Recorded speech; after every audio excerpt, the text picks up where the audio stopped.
Good evening, namaskar, and a warm welcome to yet another afternoon and a wonderful conversation with us here. These conversations, which we have fondly called Humanity 2.0, were born as a platform in 2020, and we envisaged an event that would spotlight authors, artists, thought leaders, and practitioners in these one on one conversations, which would explore and articulate issues and influence public discourse. The idea was to facilitate a point of confluence and dialogue for anyone who has perspectives or experiences related to justice or actually the lack of it in our society today. These conversations, we hope, would serve as a prompt, not just for dialogue, but concerted and definitive action. We here at Humanity 2.0 continue to nurse the hope that every effort, however small, will trigger a dramatic impetus in the fight for a more just world. So, after 2020, this initiative has built visibility and traction through engagements with eminent personalities from different walks of life, the most recent of whom have been Jemima Marak, Bernard Kage, and Chitrangada Mukherjee. For the July edition of our Humanity 2.0 series, I'm just delighted to host this conversation with a very interesting writer, author, and interdisciplinary scholar working at the intersections of history, heritage, anthropology, and visual culture with a deep interest in how communities remember, narrate, and inhabit space. Please help me welcome Dr. Ekta Chauhan. Good evening, Dr. Ekta. Thank you so much for joining us Hi. today. Hi. Thank you for making time to be with us this evening. We do understand that it could have been quite a challenge to make No, this no, no, time. it's all my pleasure. Thank you so much. Thank you. This is the first time we're having someone who has this unique combination of what you're doing and the experience that you bring. And so we are already excited. And I'm doubly excited, I guess, to be the person to have this conversation with you. So we also want to welcome our audience, those who are already watching us on our YouTube channel. We want you to stay alert and definitely questions, and Dr. Ekta will answer them during the course of the conversation or even later towards the end. But please don't hesitate, keep engaged, and we're looking forward to a very, very exciting evening. So, Dr. Ekta, if I may call you Ekta. Just call me, just call me Ekta. Yes, thank you. So, I think to start off our conversation, let's start with your story. And what first sparked your interest in history, heritage, and even cities, the way cities are shaped, this unique combination of things. So my interest in everything, I think, started because I've grown up in an interesting place, which is Khidki. So I grew up in Khidki village, Okay, which is already, for those who don't know, it's an urban village in Delhi. And there are two interesting 14th century Tughlaq sites there, Khidki right, Masjid and right, Satkhara. So yeah, I grew up in a city, but not really in a city because I was still in an urban village. And in the 90s, it was still not so commercial as it is today. So we still had a community life. We had cattle. We had a well. We had all of those things. But across the road was also Select City Walk. Uh, correct, so a very interesting mixture. So I think it already just started. I started asking questions, especially regarding what is and I mean I was interested in history as I was going to school at the time, and then but I always had the question, why is my history or my village's history or my community's history not there? right, And so I started looking it up, and there was hardly anything. So I think that's how I started getting very intrigued about it. And this is the time I remember clearly when internet cafes had just come. correct, I used to correct, go to internet cafes, whatever primitive internet we had back then. Look, like right now, there is a lot of information on urban villages one can find. Not so much, also, but you can find. At that time, you would not find anything. So I think I started getting intrigued, and whatever information I had, whatever history I learned about the village was through my grandparents, by other elders in the community. So that's why my interest in oral history. So as soon as I got a chance in 2019, while I was a master's student, to document these oral histories, I jumped at the opportunity and I thought, why not, if written history doesn't exist already, why not create it? Why not record it? At least not create it, that's a wrong word to use. Why not record oral testimonies and sort of at least put it out there for people to know more about my village? So that has been my interest. That's how I sort of entered Delhi and its history through this vantage point, and then I started branching out. That's so interesting. Just the fact that these questions intrigued you and then, took you into this form of study, or this form of, how do I put it, research, is so interesting. And I'm so glad that, today we'll be able to understand a little bit more of what you've seen and what you've learned and what your experience has been over the last few years. So, you've called your research method like a perfect khichdi. So, what do you mean by that, and why does that mix work for you? Uh, See why I use that word, because it's very interesting. So if you see my background, I completed my undergrad in history. Then Right, I went on to study public policy, and then I went on to do my PhD in World Heritage Studies. right, So I haven't followed a quote unquote traditional trajectory where you do history and then your history masters and then a history PhD. So I have had both the opportunity and well as challenges to to have this kind of very interdisciplinary methods, because the methods you use as a historians are very different for, say, what you do in public policy. You're using right. economics, you're using stats, you're also using pol sci at the same time. So and then when you go for heritage studies, where I went for in Germany, then you're looking at conservation, then it's very rule based. There are different debates that you're looking at. So I've Right. had the opportunity to sort of look at these interdisciplinary, multidisciplinary methods, from sociology, anthropology, policy, economics, maths. Like I remember in my PhD, I was also doing a lot of stats, which was little tough for me, Yeah. but I was doing a lot of math. So little of everything. Right. So that's how I think I arrived at, and I don't like to stick to one method. Like traditional historians, interestingly, still I feel it's very archives heavy. You like to go to the Right. archives.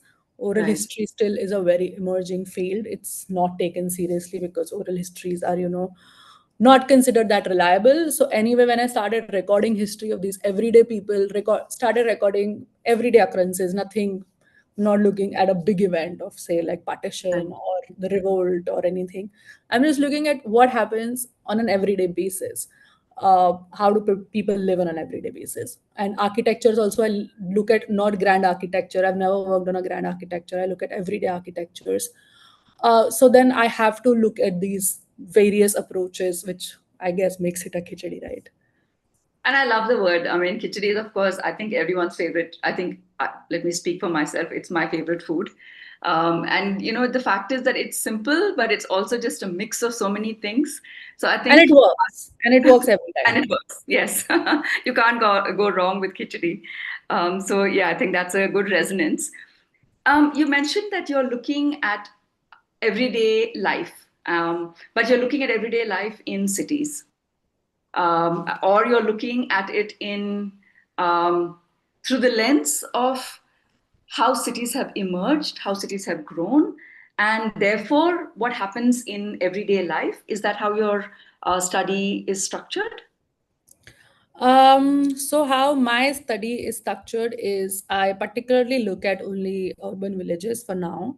Okay, And when I say every day, I am looking at, the houses, or how do people negotiate everyday intersections. For example, if I can take my latest research ka example, I was looking at, so I teach at OP Jindal, which is in Sonipat, acha, you're and there are teaching. villages. Okay, and there are several villages around Opijandal, Hmm. right? So and so I was looking at how this hyper capitalist economy that has arrived in Sonipat now, and they started buying land, but there are still a lot of villages around. How does that impact women? So I'm not looking at any grand event. I'm looking at how everyday processes, how does it affect mobility of women? How does it affect so these villages also has these local shrines called the Bhumya. So now right now I'm also looking at how Bhumya shrines evolve, which are very small structures. You will miss it on the road. Nobody except maybe people in urban village really worship it. So yeah, so I like to look at everyday architectures. I did a series for Indian Express where I was looking at things like D-Day housing in Delhi, workers housing in Delhi, builder floors in Delhi, just Right. everyday occurrences, everyday architecture, and how people negotiate it. Correct. Okay. Beginning to understand your study a little bit more. So, you've spent years in the field, I understand, and you've been listening to people and exploring neighborhoods. What does a typical day in your research life look like? The interesting thing about like research life is that no 2 days look the same. Mm-hmm. That is not possible. Yeah, yeah, Life used to look very different when I was not teaching, when I was a PhD student. It looks very different now when I have a full-time job right. teaching. Um, so, for example, when you are teaching, you have a semester system. So, while I have a semester system, then of course life is quite hectic Yeah, because I have to go, I have to teach, I have to come back. So, at that time, I don't, not too much field happens. It's mostly just teaching and then writing. But we do get these semester breaks. Like right now, my semester break is going on, which is okay, when I'm at home. I have the flexibility to travel to my field, which is when I travel, I go, I look at, gather data on the field so that when the 4 months of work comes and then it becomes very hectic. So I use that to write then. So yeah, I don't think, and it's not just for me. I think, um, like, no two people in research will have a similar um, sort of experience like a or similar experience or a similar trajectory. Also depends a lot on what you're working on, correct, because correct, sometimes I am very lucky that way, lucky, or maybe I just chose that my field is also very close. It's in Delhi, so I right, don't have to travel so much. But a lot correct. of my colleagues have to travel a lot to different states, to different maybe countries as well. So in that case, then the game changes. Yeah, I don't think any of my 2 days can ever look the same.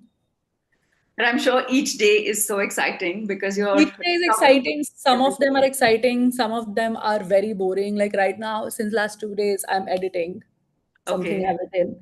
And it's extremely boring because I'm just checking the grammar. I'm looking at is the and usage. And it's Yes, just completely dry work. I've been glued to this. That's why when you called, I was here. I've been on this desk since the morning. sure, sure. So, and then there are days that I don't even see my laptop where I'm just like running around doing something. So it's always very different. Thank you for sharing that. Since you're talking about cities, Ekta, I know your study is based in Delhi, and Delhi seems to be a familiar courtyard for you. Have you then looked at any other cities? I mean, there are cities not only in India but even in other countries which are growing at at a pace which we cannot even imagine, like mushrooming almost. I myself am based in Bangalore, and the Bangalore of today is so different from the Bangalore of even just a year or a couple of years ago, because there are things happening almost on a daily basis. Sometimes we see structures that seem to have mushroomed or grown almost overnight. So, in your study, have you taken into consideration? Because I believe that every city has its own soul, has its own way of growing. And this is from a layman's perspective. I'm not even looking at it from the lens that you are. But even just looking at cities, I understand that, or I can guess the fact that they're growing in very, very different ways. Some of them are so well built. Some of them, like, I mean, I know that Chandigarh is supposed to be one of the best laid out cities in India. I mean, people have spoken about it, people have written about it. Am I right? Is it Chandigarh? Yeah. Yes, Chandigarh. But then, if you look at maybe other cities, it looks like they're growing almost as an afterthought. There seem to be some precincts that have been ordained in the beginning, and then it seems to have overflowed those precincts or those boundaries, and then it's just almost like mushrooms Hmm. growing and growing. So, have you looked at any other cities? Unfortunately, not. Though I was in Bangalore for 2 years for my master's, and it's a completely different city. But Yes. right now, I am looking at Delhi. Recently, I've expanded a bit to Sonipat Okay. Yes, you because mentioned I that. work there. So I'm looking at the villages around my campus. Right. But yeah, like, I mean, I would love to, expand, of course. That is something that would be very exciting. But I think there is already just so much to look in Delhi that I haven't had the opportunity to look anywhere else as of yet. So maybe the question I'm trying to ask is some of the findings or research that you're doing in Delhi would probably then apply Yeah, of generally to course. Delhi? Um, or did you find that it's very, very specific to Delhi only?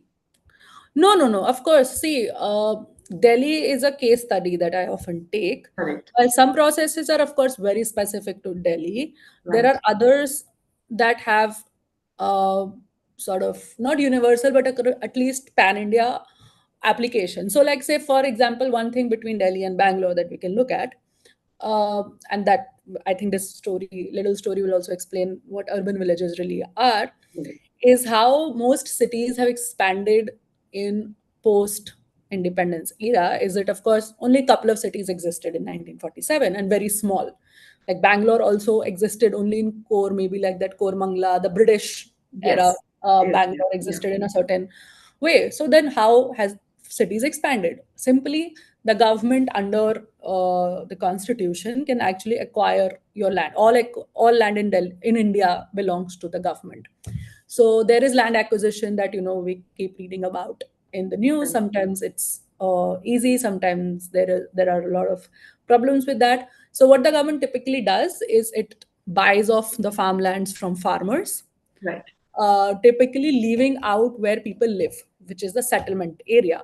Right. Uh, at least in Delhi, the argument was that in 1947, when the city had to expand, the government bought off these lands very quickly, farmlands, and left these little pockets of settlements as is, because typically the government does not touch the settlements. So Right. these are what that emerge as urban village. Now it is a similar process in Bangalore. Not the same, but similar. For example, I definitely know about Belandur. Belandur Yes. used to be a village. It used to be a very small village dependent on that Belandur lake. And then builders came in. Builders bought off the land from the farmers, and then they started making those buildings, those like huge complex in Belandur, Right. which is, of course, it's like, so, this model of development, of course, has its problem, especially when private builders buy the land directly from farmers, because they're not going to account for any public spaces or any sustainability measures. They're just going to buy it, make And then make a yeah. lot of flats and sell it off, and then the Correct. results we can all see in Belandur. The lake is hardly there. The Yes. village is, I think, in certain parts you can still see it. So yeah, so it's a very sometimes it's a very similar process. Again, like, the question that I'm trying to answer here is, or what I'm trying to understand here is, that what happens to the village when the city comes to it. Because Yes. unlike the classic western understanding of a city, is where the village itself develops, then there is surplus production, and then people move towards urbanization because there's a surplus production. So Right. from farming you shift out to other modes of sustenance, except in India, because villages don't have surplus here. Villages Right. are already living under extreme distress. So the Right. village does not naturally transform into a city. The city just comes sort of Right absorbs through it, very, almost. Yeah. like abruptly, like Yes. it's very abrupt. So Yes. then what happens is, what the village population is, it's left as is. So like Yes. no, it's not so prominent in Bangalore, but if you go to places like Gurgaon, you will see one building complex, you'll see one building complex, one building complex, and then there'll be villages around it. So those No, but villages I just think never.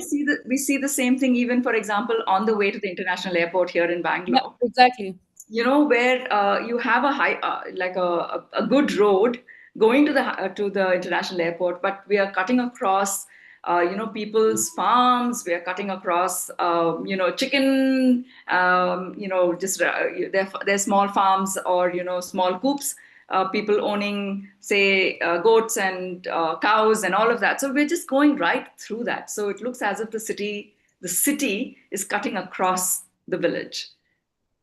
Exactly. And so the problem exactly remains that what happens to the city? The city never urbanizes, The right? village. The village, sorry, the village never urbanizes. It just Yeah. displaced, Yes. Yes. right? It's abruptly displaced. Overnight, people don't have means of sustenance. They have a lot of land compensation, and that's a different issue.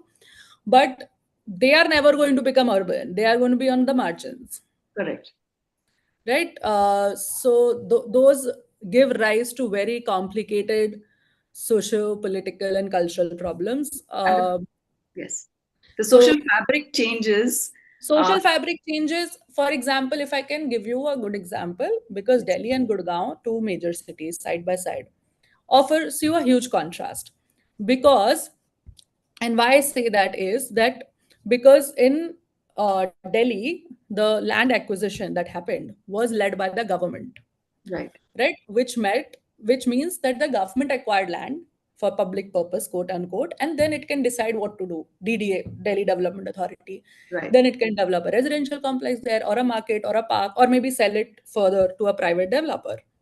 So now, while this process also has its own problem, but when the government is planning, it has certain regulations in place that for, say, whatever, one colony, you have to have a park, which I'm Right. sure if your listeners are from Delhi, they will realize that, every colony in Delhi has a park, for example, or a certain type of road, right?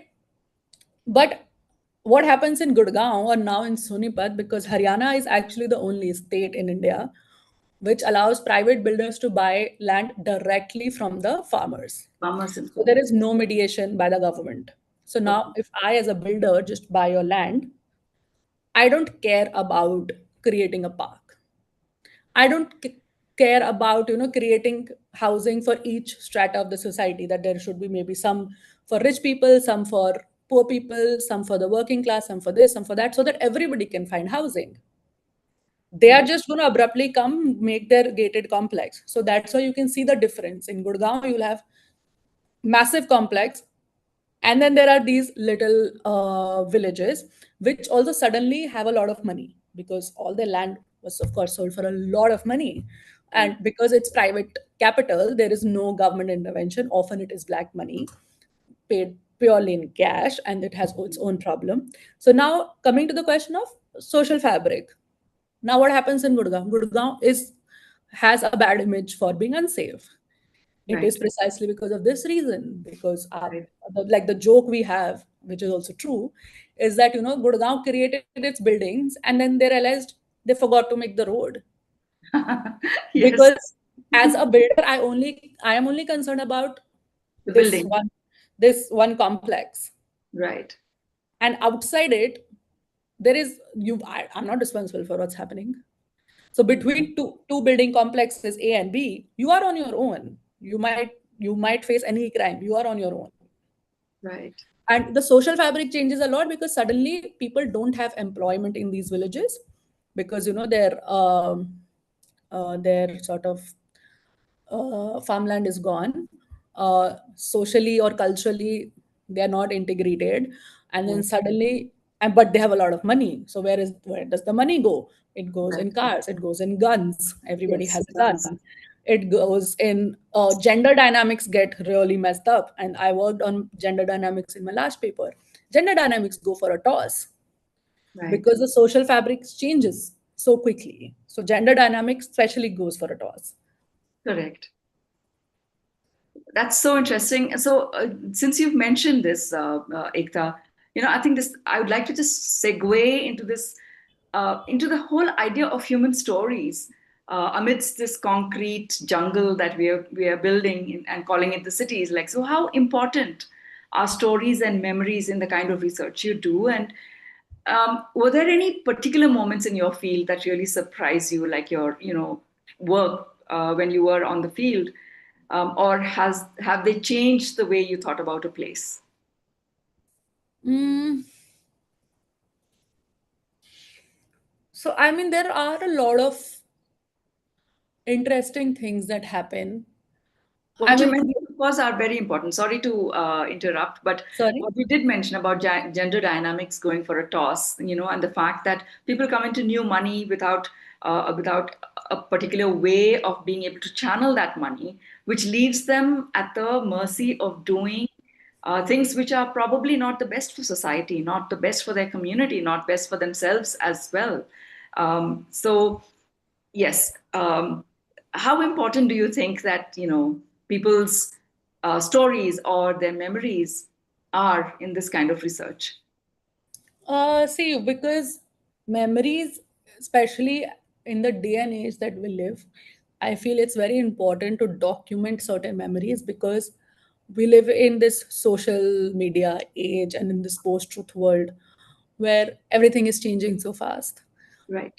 Propaganda is all around us, Right. unfortunately.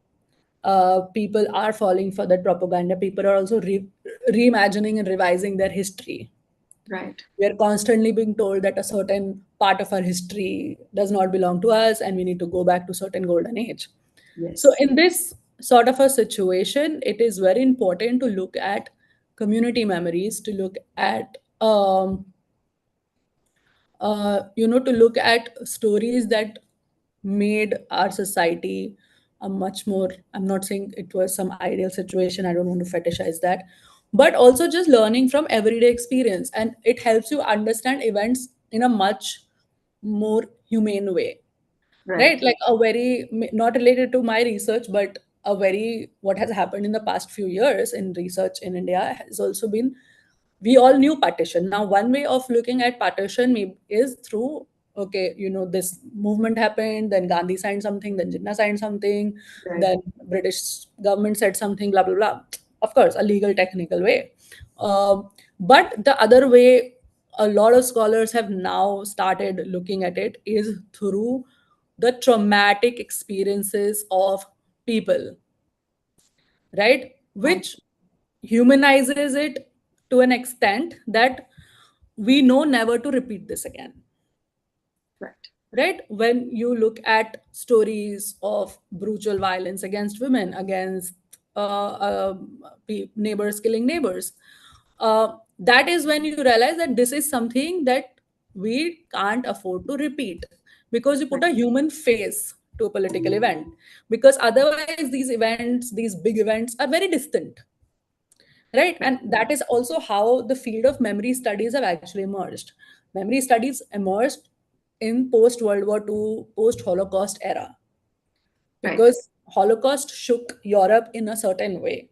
Now while it has been studied, and it was a political event, of course, but the human cost, the story of each person who went through it, who was dragged out of their house and sent to concentration camp, Right. those are repeated, especially in Germany, again and again, again and again, just to make sure that the Right. current generation does not repeat those mistakes, because it Or we needs to don't be drilled. forget as well. Doesn't forget, doesn't repeat, so that it's drilled in your head, um, that okay, this is not something that we can do. This is absolutely like, you need to feel it at a human level, otherwise everything is too distant. Right now also so many political things, so many wars, so many this, so many that's are happening in the world, but we don't feel it because we are not going through it, Far away. Yeah. right? It's only through when, say, like, you are reading a Palestinian account of a child of who went through that any depravity, Yeah. then one realizes that the extent of crime that has happened. so, Correct. so similarly, villages becoming cities is very simple, that okay, we made some buildings, we made some parks, we made a mall. What is urbanization? Okay, it's a very simple definition. Okay, there are, in a city there are no roads, in a sorry, in a village, in a city there are roads. And I often start my class like that when I ask my students what is a city. So they'll always say that okay, it has buildings, it has cars, it has roads, it has but is physical infrastructure the only thing that makes a city? What Right. other things do we think of when we make a city? So that's where we study memories. Yes. Yes. And I love the way you have actually explained that, Ekta, because it gives us, I mean, those who are listening as well, and gives me a different way and a different perspective of looking at things. So, Dilli ki khidki. Can you tell us how that Dilli ki khidki began, and what you were trying to explore or preserve through that entire initiative? So Dilli Ki Khidki started in 2016. Actually, it was simply okay. To be honest, it started in a very personal way. I was interested in history, but Right. a friend, Citizens Archive of India, Malvika, my very good friend, works for them. So she reached out to me, and my grandfather has recently passed away, who was my like last remaining grandparent. And then I realized that the stories disappear. The bedtime stories, the stories that our grandparents told us of their experience. Because apart from books and what experts say, a lot of history is also simply people's experiences. Somebody who has Experiences. lived 80 years in Delhi Right. has stories to tell you that tell you the history of the city like no one else can. For example, how did this road look earlier? When was the first bus route that came here? When was the first pole of electricity provided here? Or what did people feel when first cable connection came? So Yes. the sort of bedtime stories that our grandparents tell us, or our elders tell us, have their own history, and you can, if you put them in a certain logical order, you will be able to understand a lot more than any book can probably teach you. So so yeah, this opportunity came, and then I was like, yeah, sure, I have to do this now. Because the idea was just recording through these long 5 hours 4 hours interviews of all the elders in Khidki. I only started it with my village in Khidki, Right. just recording their stories. So I would just simply go to someone's house, tell them that, just tell me about your life. It was not a structured interview. It was nothing. I was just like, okay, just think of telling a bedtime story to a grandchild. I am like your grandchild. So just go on, chit chat with me about your life. And that's Right. what they did. And amazing stories came out of it. Can imagine.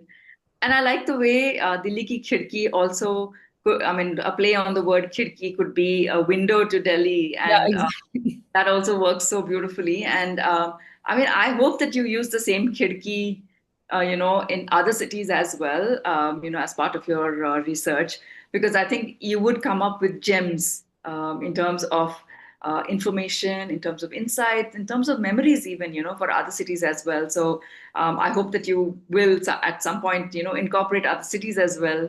I Um, would love to expand my work to yes, other yes. cities. I would like to think that I'm capable of understanding other cities as well.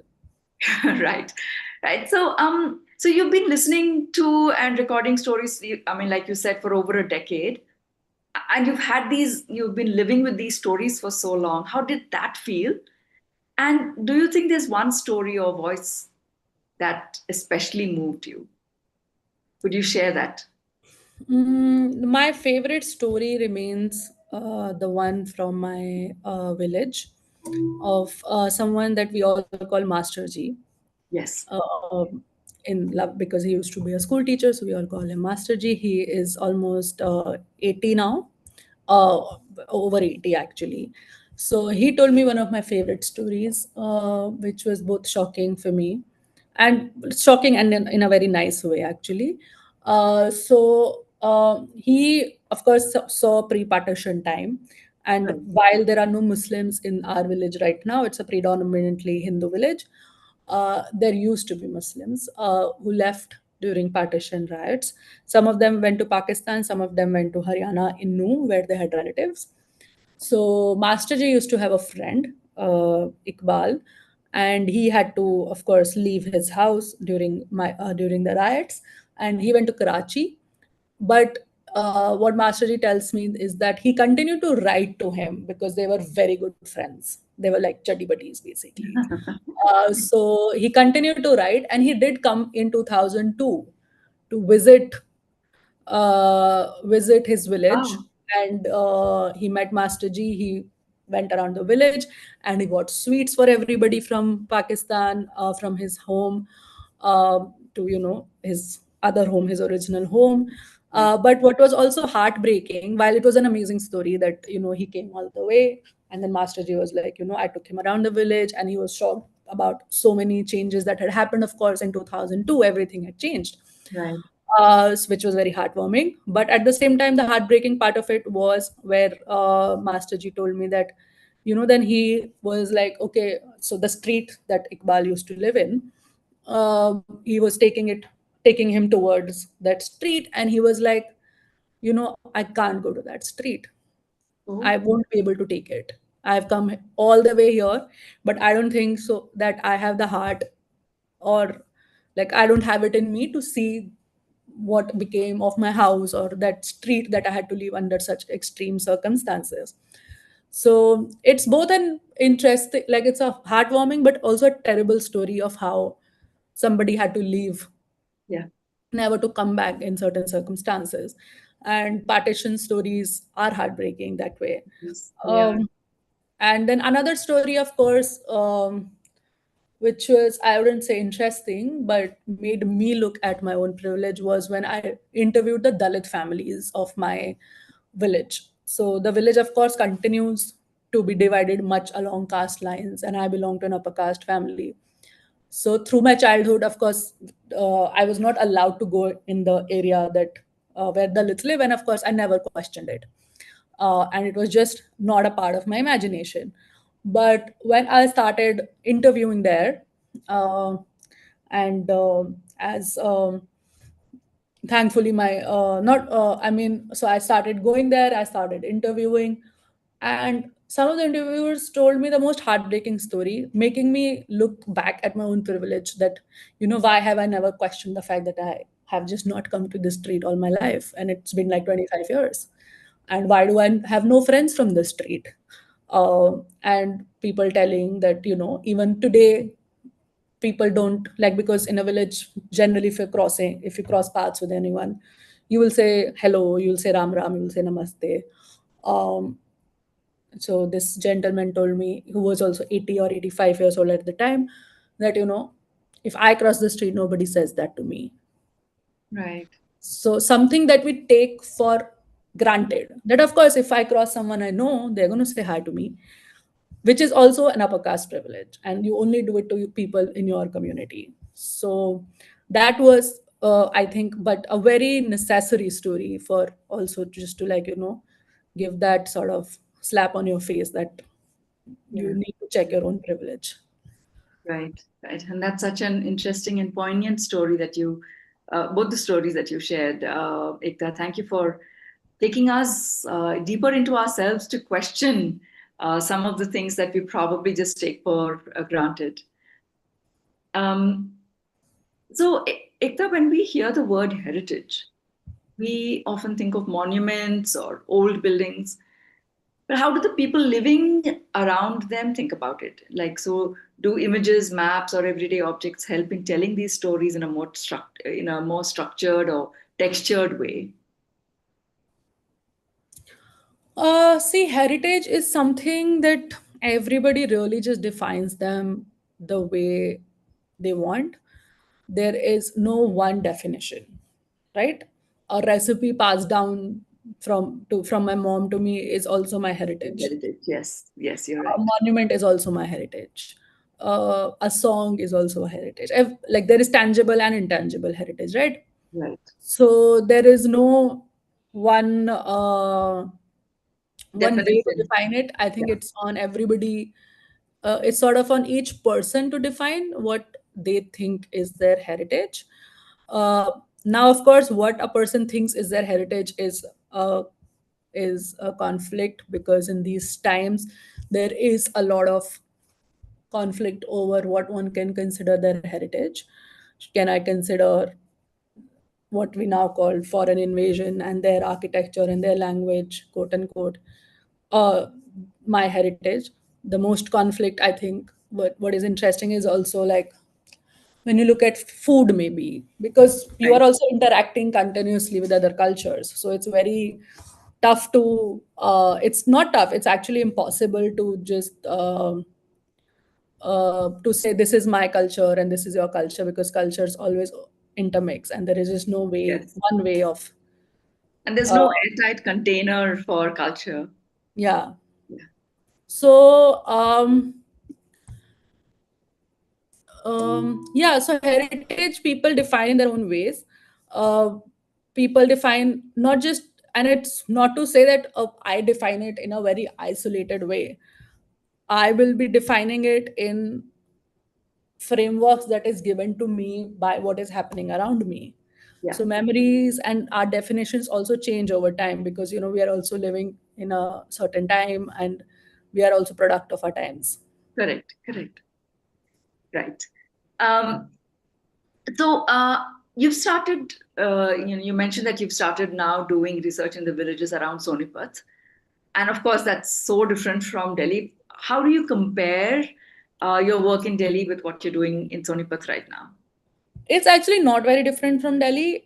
For me, it is what Delhi used to be 50 years Earlier ago. on. Exactly. Right now, you can, for me, it was like, whatever I had heard in the stories of the elders that 50 years back, this used to be the thing, this used to be the thing. You can see it live in In Sonipat Sonipat. Okay. happening, because it's Yeah. uh, like I like to call it, whatever happened in Delhi, it's happening there on steroids. Yeah. So it's Okay. just on a much, much faster pace, which is a little Right. bit Right. frightening, Yeah. that things are happening so fast there. But yeah, it's actually the same. It's same, you can see, and which is the scary part also, because you see the same mistakes That someone being says, repeated there, and then you can just see that this is not going to end well. "Oh, that's really sad." Um, so, are there any measures that can be taken into consideration when when villages are becoming cities? Maybe let me rephrase that question and actually ask you, like, what can city planners or policymakers learn from the kinds of on-ground stories you've been gathering? Uh, See, I don't think there is one simple answer to that. Right. And it is not my place to suggest overarching. That is just something historians don't do. To Okay. suggest any overarching solution, because a solution that can work in a place does not work in any other place. Right. A very simple and common thing to say might just be that, okay, include people in decision making, right? But that's a very, again, a very generic thing to say, so I wouldn't want to push it. But I don't think really that it's my place to tell what urban planners can do. It is simply to listen to the people who voted for you, and make more participative decisions. Well, I mean, there are important insights that you are gathering, and I guess if you are compiling them in your new book, Sheher Mein Yes. Gaon, what can readers expect from it? And do you think city planners and policymakers can also gain from some of the data that you're sharing in your book?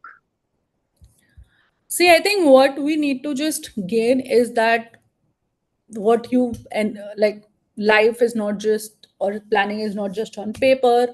It's not just about creating infrastructures or buildings. It has very real impact on people. Right. Sometimes you might also design something with the bestest of intentions and have the worst outcomes. Correct. Because so yeah, like just have people at the center. That's all I can say, because it's really not my place to say what planners can do. Right. But what can people expect from your book, Sheher Mein Gaon? It sounds such a. People can expect. So my book Sheher Mein Gaon is coming out in September with Penguin Random House.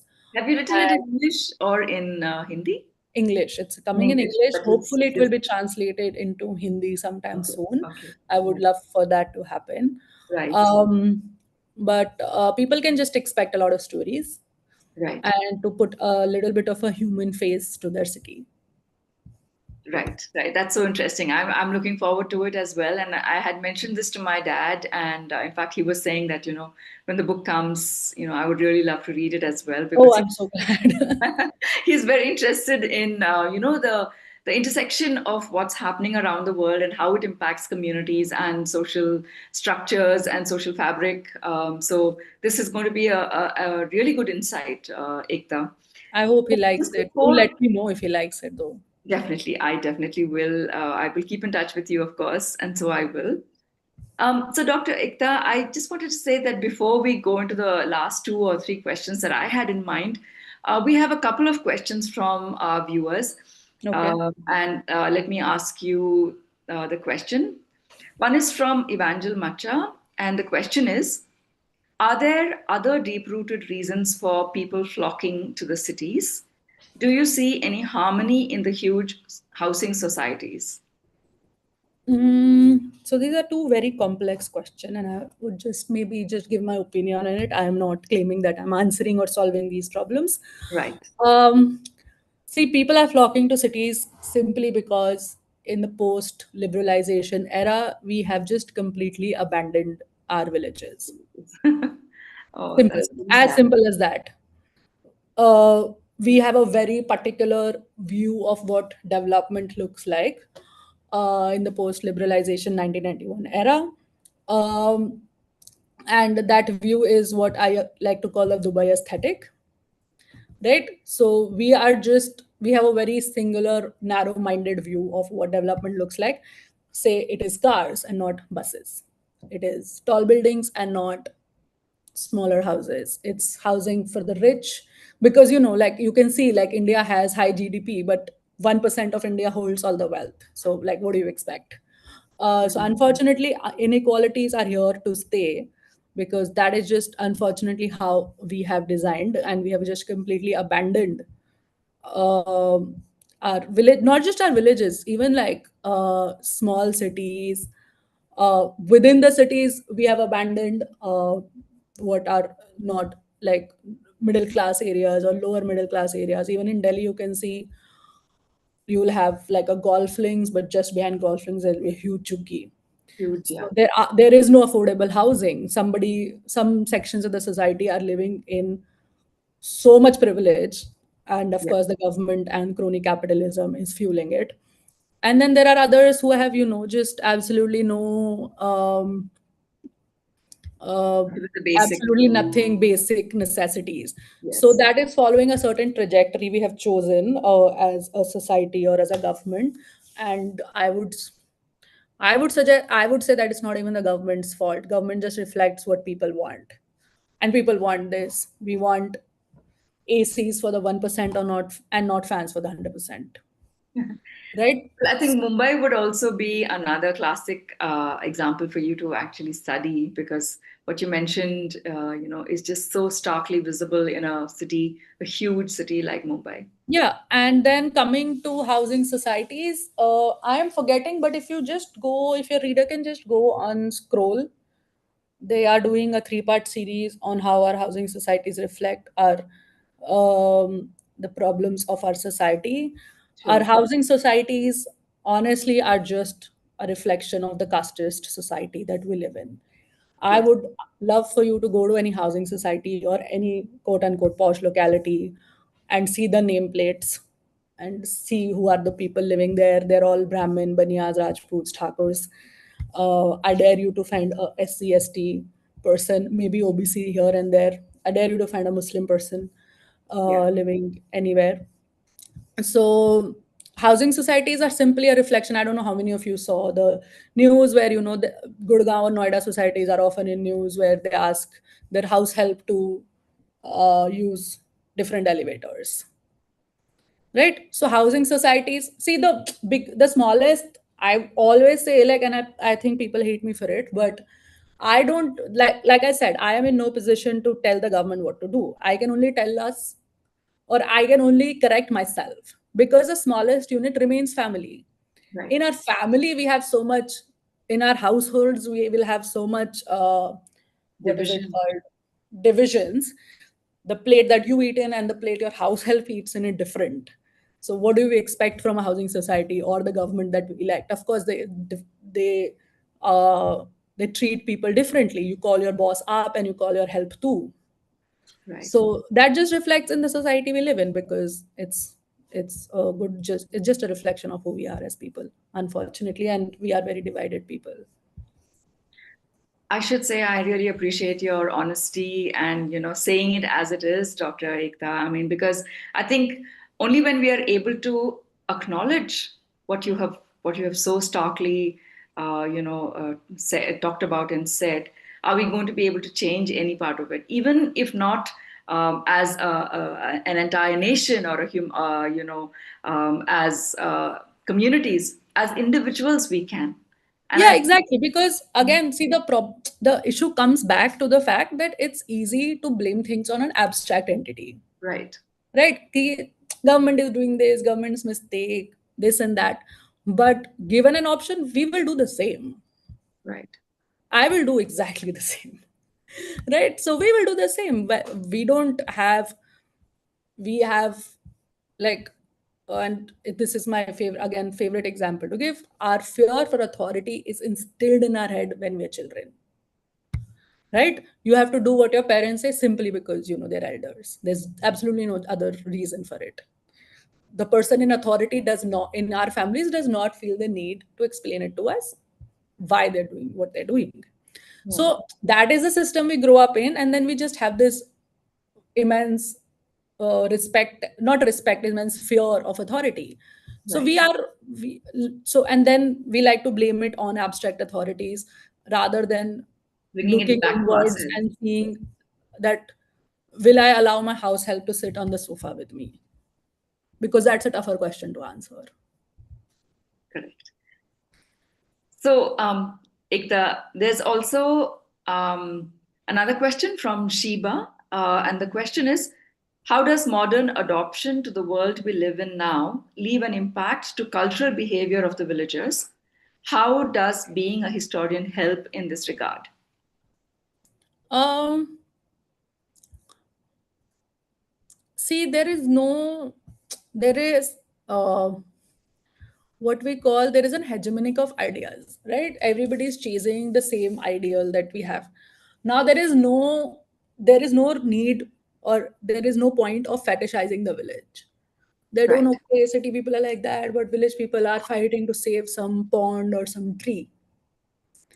They are all, land has been converted into a commodity, which is how we look at, that is just how we look at land, at least in the areas that at least in most of part, like, i'm like I'm aware that certain parts of the country, especially in the northeast, there are things are very different. But of course our government thinks like that, if there is coal in this land, I need to extract it at the maximum benefit. Right. um, or I mean, the companies think like that. uh, so there is no this thing, okay, village person has this thinking and city person has this thinking. Like, as I said, village are casteist, so are cities. Right. Village has gender discrimination, so do cities. Cities are not, Indian People cities are, haven't changed. people haven't changed with the same people. Village lives in our head, Yes. right? It's not like women in cities are living some hunky-dory lives. Maybe a little bit different than the More villages. amenities, maybe, yes. Yeah, But like you have a little bit of a this thing. Okay, you don't have to cover your face anymore. Sure, that's it. But is the division of labor this different for women in cities? No. Can you go around in at, like, 12 o'clock in the night, absolutely no. So it's not that different, because inside we are literally we are the same, we have not changed. So let's not fool ourselves that okay, now we are some sort of evolved human beings. I'm sorry, I have a very uh, sad view of the things. But yeah, because and that is reflected in us somewhere, right? Yes. And on that very, very thought provoking note, Ekta, I can't believe we've actually spoken for an hour and we've almost come to Yeah. the end of our conversation. But I really want to say thank you for egging us on to think about a lot of things that we either just ignore or are too scared to, allow ourselves to dwell on, or even we just sweep under the carpet and continue with our lives the way they are. Because what you've said today, what we've spoken about, are such poignant issues that I think we here at Humanity 2.0, these are the kind of conversations we want to leave with people, because we want to be able to say, we want to be able to shake people out of the complacency that we sometimes have settled into. So I really want to say thank you, Ekta, for picking up some very, very thought-provoking topics and ideas and concepts, which I believe will lead us to action as well. So for all those who have joined us today, thank you so much for being here. Thank you for the questions. Thank you for your engagement. And we definitely want to encourage further thought and action on some of the things that we've brought out today. You know what, especially what Ekta has so clearly and unabashedly, put out there for us to think about. But before we leave, just one question, one last question, Ekta. Um, if there's one thing you wish more people understood about Indian cities, what would that be? Mm, if there is one thing that I wish people understood about Indian cities, is that we actually don't have any cities, we just have islands of urbanism. Islands of There are urban. just little islands, like say the in a city, again taking the example of Delhi, GK is an island or Defense Colony is an island, Lodi Garden is an island. But outside of the island, does the city exist? Please look at what happens in how people live in landfills, Bhalaswa landfills. People live right next to where we dispose of our waste. They Right. are they die by the age of 35 in the national capital because they live in toxic condition. They drink brown water, they drink sewage. So there are no cities, honestly. Like cities are not any municipal boundaries. I can draw any municipal boundaries, but India just has some islands that we like to call cities. Right. But thank you so much for this conversation, Ekta. Thank you for being with us. We wish you all the best in your research, Thank you. for Thank your you for this amazing conversation. yes, and we will stay connected. And for those who are listening or who have joined us, please see the our coordinates at the end of the conversation so that you can follow us, you can like our stories, and join us again next month for yet another intriguing and interesting conversation. Thank you so much for being here. Namaskar. That was a great conversation.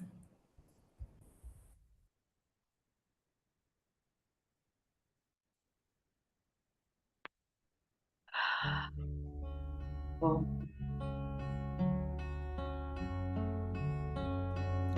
Can you hear me?